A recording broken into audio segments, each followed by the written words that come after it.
আলোচিত হত্যা চেষ্টা মামলায় আটক অভিনেত্রী নুসরাত ফারিয়াকে জামিন দিয়েছে আদালত। মঙ্গলবার সকালে ঢাকার চিফ মেট্রোপলিটন ম্যাজিস্ট্রেট আদালত এই আদেশ দেয়।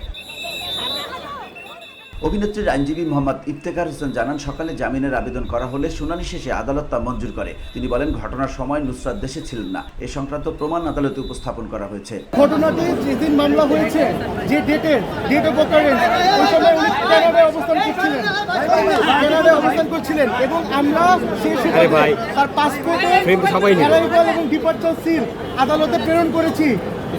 তার পরিপ্রেক্ষিতে আদালত বলেছে যে সামনের 25 তারিখ পুলিশকে 22 তারিখ এটা পুলিশকে দিয়ে তদন্ত করে রিপোর্ট দিতে এবং জামিনের শুনানি হবে। এর আগে সোমবার নুসরাতকে কারাগারে পাঠানোর নির্দেশ দিয়েছিল আদালত। বাংলাদেশের স্বনামধন্য নায়িকা, উনি দেশে এবং বিদেশে ফেমাস এবং তার সাথে কোনো রাজনৈতিক দলের কোনো সম্পৃক্ততা বা সদস্য উনি ছিলেন না।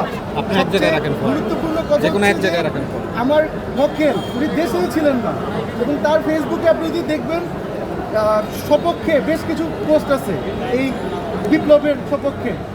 এই সব কিছু মিলে আমরা আশাপ্রার্থী সামনে হিয়ারিংয়ে কোর্ট আমাদের দিকে সহায়তা করবে।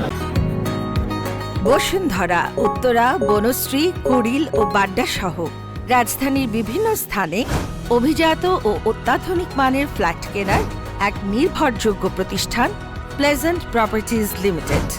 তাই আপনার স্বপ্নের আবাসনের জন্য আজই যোগাযোগ করুন। Pleasant properties limited, where destiny matches eventually. ওনাকে আসলে আজকে কোনো কথা বলতে দেওয়া হয়নি, বাট সরকার পক্ষ বলেছে উনি পালিয়ে যেতে চেয়েছেন।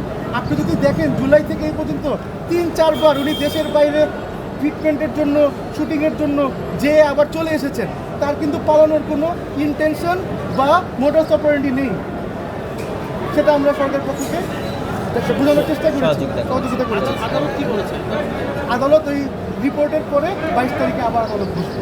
মামলার পেছনের প্রেক্ষাপট অনুযায়ী গত 19 জুলাই রাজধানীর ভাটারা এলাকায় এক গণ আন্দোলনের সময় গুলিবিদ্ধ হন এনামুল হক। প্রায় 9 মাস পর 3 মে তিনি ঢাকার সিএমএম আদালতে 283 জনের বিরুদ্ধে মামলা দায়ের করেন, যার মধ্যে 17 জন শিল্পী, অভিনেতা, অভিনেত্রীকে আসামি করা হয়। এজাহারে নুসরাত ফারিয়ার নামও অন্তর্ভুক্ত করা হয়। VOD Bangla news desk.